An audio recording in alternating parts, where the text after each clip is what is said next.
Bonjour à tous et bienvenue sur Dragon Street Photographie. Je suis David Vercruis et aujourd'hui nous allons voir sur On1 Photoro comment filtrer simplement ses photos. La filtration de base.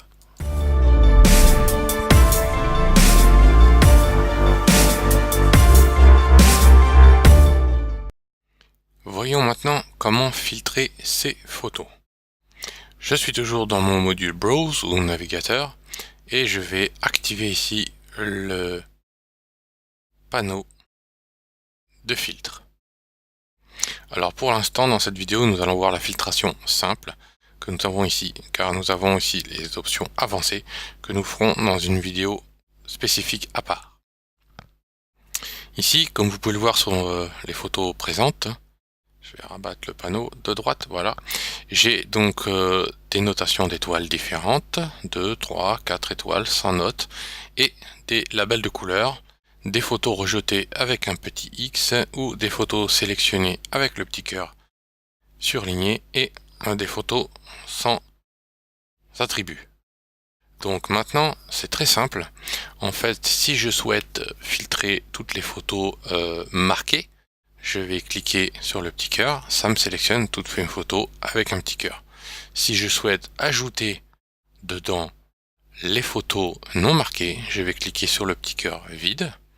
Voilà. Donc en fait, là, j'ai toutes les photos sélectionnées avec le petit cœur et sans les petits cœurs, mais je n'ai pas les photos rejetées.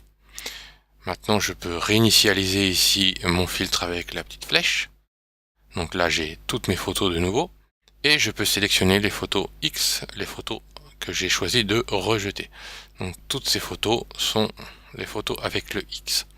Et je peux choisir donc d'ajouter les photos sans marquage, que les sans marquage en ayant supprimé le X et le petit cœur. Donc là, j'ai aucune photo marquée.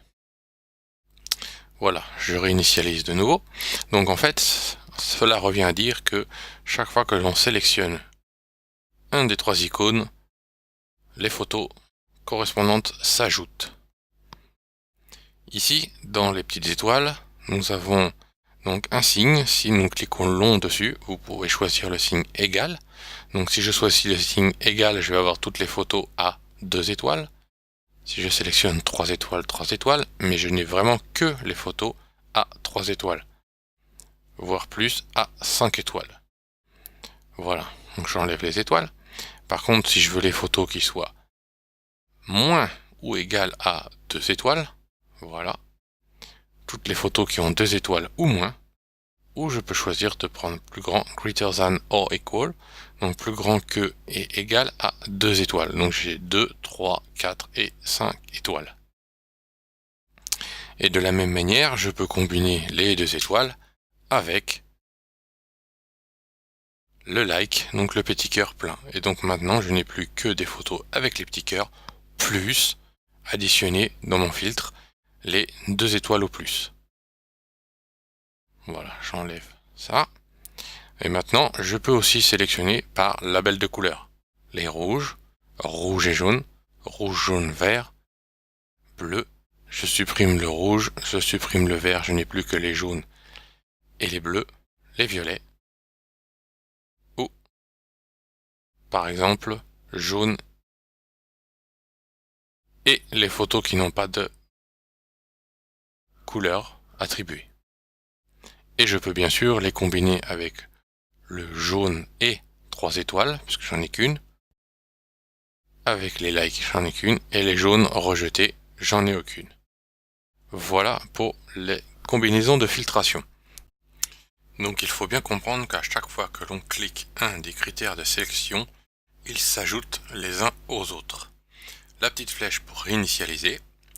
Et maintenant en fait, nous avons en dessous encore des critères que l'on peut ajouter, comme les critères donc de date ici.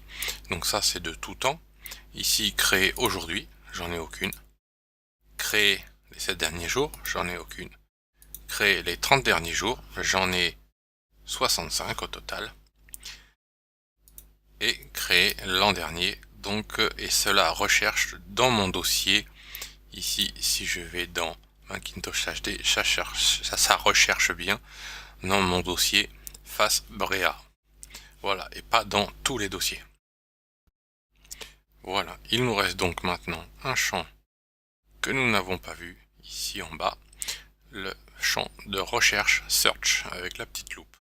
Ici, par exemple, si je tape 485, voilà, sans même valider, l'image contenant une information avec 485 va apparaître. Donc ici, en l'occurrence, c'est le nom de fichier 485 qui lui a permis donc de filtrer cette image. Mais en fait, quelles que soient les informations contenues dans l'image, dans les métadonnées, donc les EXIF ou les IPTC, dans la description de l'auteur ou dans les mots-clés, la recherche s'applique. Donc vous pouvez tout à fait rechercher le nom, par exemple Bretagne, une taille, une information GPS, de contact, de contenu, de statut, etc. Donc en fait, cela s'applique automatiquement. Maintenant, il est possible aussi de rechercher dans les catalogue folder, donc les dossiers catalogués au-dessus, avec le petit bouton qui est ici, et en cliquant dessus, je m'aperçois qu'en fait, il y a deux photos. Donc en fait, quand je clique ici, je ne recherche plus dans Macintosh HD, et donc le dossier correspondant qu'on a vu tout à l'heure, correspondant à la Bretagne, mais je recherche en fait dans tous mes fichiers catalogués. Donc ici, par exemple, si j'en avais une dizaine, ça rechercherait dedans.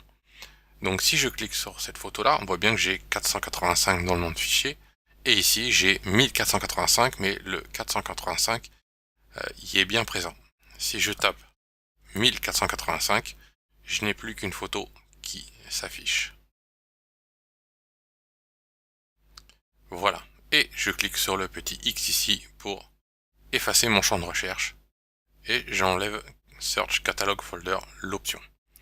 Voilà donc pour le système de filtration simple de OnOne Photoro. N'hésitez pas à visiter mon blog sur www.dragonstreetphotography.eu ou encore visiter ma galerie en ligne sur www.dragonstreetphotography.com. Merci à tous et à très bientôt.